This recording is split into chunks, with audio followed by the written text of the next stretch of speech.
What's the worst dream you've ever had? Story 1. I had this dream where I thought I had woken up whilst I was actually still sleeping. So I went out of my room to get to the toilet without bothering to turn on the lights of the hall since I can basically walk through my house with my eyes closed. Anyway, it's dark and I walked down the stairs, and once I reached the bottom of the stairs I noticed something staring at me from the living room. As you can imagine, I was scared shitless, yet I still remained in my dream, without realizing it was a dream, and I didn't know what to do. I was in this frozen terror state. I got a really good look at what was staring at me, and it looked like one of those aliens/things from the movie Signs. Then suddenly, it started running towards me, and I grabbed a vase, backed up into a corner, and screamed at the top of my lungs. That's when I woke up back in my bed, lying in my sweat, and with my heart beating like crazy. So I think, what the fuck, and because of still being in a somewhat panicked state, I turn on the light in my room and look around. Nothing to see and all is good, so I turn off the light again and try to fall asleep. But then I suddenly feel something jump right on top of me and I'm unable to move. It's the f***ing thing from my dream again, staring right at me, getting closer and closer to my face, and I'm unable to move and unable to scream. So that's when I woke up, and this time for real. I was so f***ed up because of waking up 2 times in my dream that I wasn't even sure I was really awake the 3rd time, the real waking up. So I immediately got out of my bed with my heart beating like crazy. I turned on all the lights in my room and just sat on my bed for a while. I pinched myself and even punched myself in my stomach to see if it was real or not. Then I looked at the alarm clock and noticed it was just 1 a.m. I decided, f*** this, I'm not going to sleep tonight, and turned on my PC and just toughed it out until the sun began to shine. I was practically a zombie the entire day after. Since then I only had one of those dreams again, and it's been almost a year without them. So that was my most f***ed up dream. Story 2. In my dream, that I didn't realize was a dream, I was between the comforter and the sheets of my girlfriend's bed, kind of looking for something. I find 2 tabs of A. I take them. This all makes sense, but recounting it now, it's clear it was a dream. I had nothing to do that day, which was true. She went to work.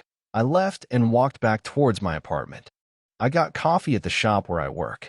I sat near a fountain and started to check my email or something, waiting for it to kick in. It slowly starts kicking in.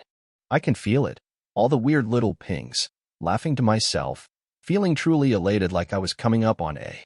Then I started walking home and something went wrong. I couldn't tell what color the streetlights were. I started panicking, thinking I'd taken way too much, and began to get lost as the visuals became more intense. I keep thinking, this can't be happening. I have never been this up. You can't get this up. Something has to be wrong. But I still don't wake up. I start thinking, okay, fuck it, I have to call for help, but I can't use my phone. I can't even see it through all of the visuals it's created. I have to sit down. I go sit down at the fountain again and try to let the trip settle down, but I'm just getting more panicked and alarmed by some little kids near me and their nannies. The world starts spinning. I fall forward and people gasp, and I roll over and I start to cry for help, and I have this sinking feeling of this is so embarrassing, but now I feel physically horrible and start throwing up, and then I wake up. I am on my stomach, face facing the right, looking out between the comforter and the sheets. Same exact view I did finding the A, only it was much larger, and this was when I realized I'd been dreaming, and probably only for a few minutes as I was waking up. I felt so sick and mentally tired all morning. I have no interest in ever taking the drug again because of this dream. It was really intense. Story 3. I shit you not, some of the things I've seen in real life in my house are nightmares brought to life. My sister and I have seen dark figures in human and not as human figures at night. Anyways, I woke up from a nightmare one night wherein I was trying to save someone I didn't know. Some girl. I couldn't save her before she was killed by a dark figure. She screamed before she died, and I woke up. In a cold sweat, I just sit there awake for half a second before I hear a girl scream again. This time I'm wide awake though. My room is literally just a few feet away from my sister's down a hall. So I jump up and run to my door before it slams in my face. I rip it open to a dark hallway before I flip on the light to the hall. Nothing. My sister's now crying/yelling in her room. I run in and ask her what the hell was wrong, and she tells me that she woke up to her dog with his head up growling out her bedroom door at the hall. She said she saw something crawl past her room like something out of that one horror movie where people are walking on all four in the creepiest way. She screamed once and her dog started going apeshit barking at it. It stopped and looked at her. When she screamed the second time, it crawled away towards my room down the hall. That's when the door slammed. Sorry again for the wall of text. Believe it or don't, but You've seen what I've seen, and so have friends and family. Story 4. Boy, did I have a crazy one in high school. It all started when I went to my friend's house for a sleepover. His mom came into the room and exclaimed that it was bedtime, but being little rebels, we wanted to stay up late. We hatched a plan that if she thought we were scared, she would let us stay up late. In order to prove this, we built a little fort to keep the boogeyman out.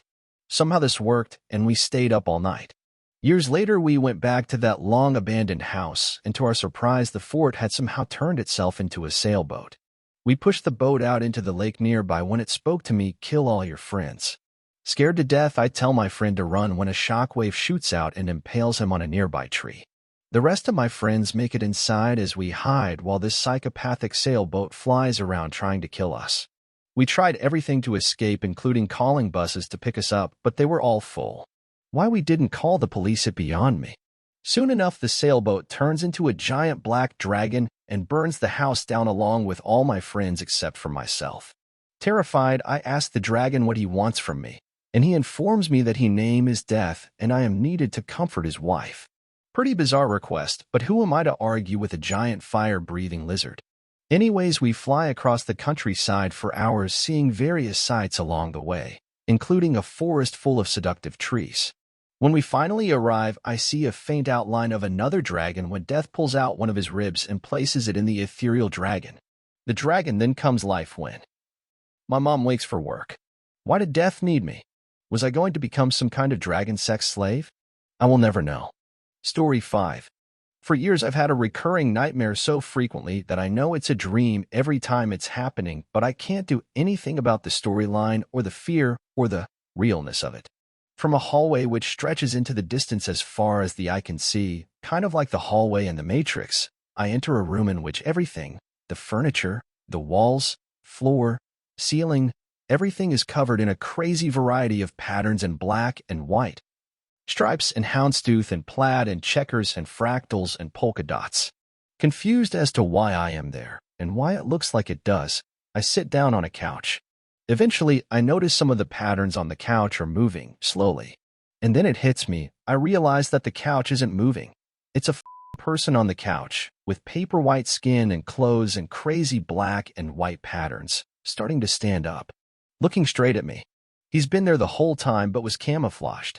I flip out and try to find the door, but I can't find it because it too is camouflaged with the wall. The man has stood up fully by now. He is facing me. He towers over me. His skin is white as snow with blue veins showing through. His eyes look straight into mine. I hate this dream.